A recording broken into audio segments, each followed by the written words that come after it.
i.e. the Velic brothers, for coming out here and showing us that it's possible to fly a major distance in South Africa, and they were obviously stopped by the sea breeze.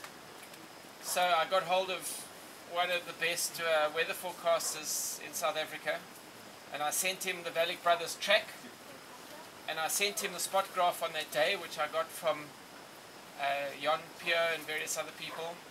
And I said to him, I want a similar day, and I tracked from the 3,000 meter peaks of Lesotho back 500 k's on a track where I assumed the sea breeze wouldn't reach because of Lesotho. And that put me in a place basically in the middle of nowhere. It's like two habitated houses, I think in a disused mine in a place called Copperton. And we arrived there on the day. We're actually the world triangle champion.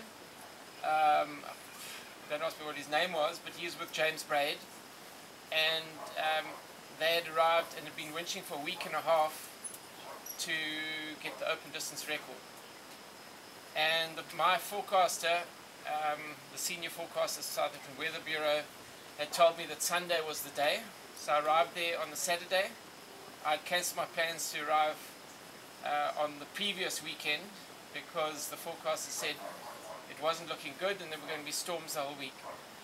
So I managed to finish all the work I had to do. End of the year, obviously, holiday resort, quite hectic. And then come up with Penny, and we did a practice flight on Saturday from Prieska Airfield. 160 k's. I took off at 1 o'clock, I think, and just to test all the equipment, and then phoned James that evening to say, James, that was Saturday evening, so James, I didn't have any declared goal FII forms and open distance forms. Did he have for me? He said yes. They were still in Colesberg. Their team had just flown 260 kilometers or something, and they were only going to get back at 3 a.m. So he said, please, I can get the forms from him, but I must only come after 10. So I arrived at the little farmhouse they were staying at outside Prieska at 10 a.m.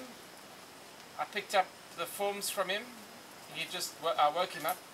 He gave them to me, and off I went, and we went off to Copperton for the first time, which was nothing. We didn't go into the town. It was like a couple of houses, and we found a dirt road facing the wind, but there was steel telephone poles right next to the road, and the road wasn't wide enough for the glider. So, and I didn't like the look of the telephone poles, so I thought, oh my goodness, I'm going to miss the world record and take off too late. So we drove, and I noticed that the wind was coming slightly from the left. The westerly wind was coming slightly from the left of the road that we were on, and that the road took a turn towards the south, about half a k ahead. So we drove around the corner, and lo and behold, the telephone poles had moved 30 meters off the road, and the wind was blowing straight down the road at about 30, 35 to 40 on the gusts, but going down to 15 before the thermals. Winched off, got 500 meters up on the winch. Penny didn't really have to move forward that much. Released and immediately went over about probably about 75 square kilometers of no roads and no farmhouses. And so that was I was quite anxious at that point, because if I'd landed, the day would have been over. Anyway, very strong winds, and got low, going backwards at 50 when I got 50 meters above the ground, and when I turned into the wind to thermal in a 5-up that I got off 50 meters above a farm dam, I was going backwards at 50.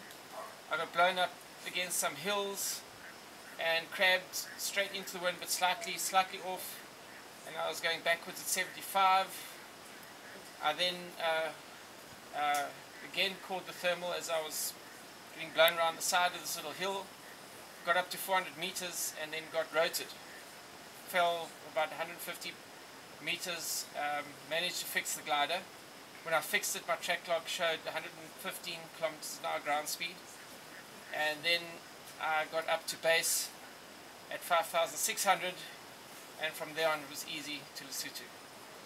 Getting the world declared goal at 404, and this evening I was busy, I was late, I was busy for an hour and a half, very intrepid but not very well liked paragliding media specialist, Gaynor, who is helping me write the article for the XC Mag, and I measured the distance, it's 502.6. Thanks.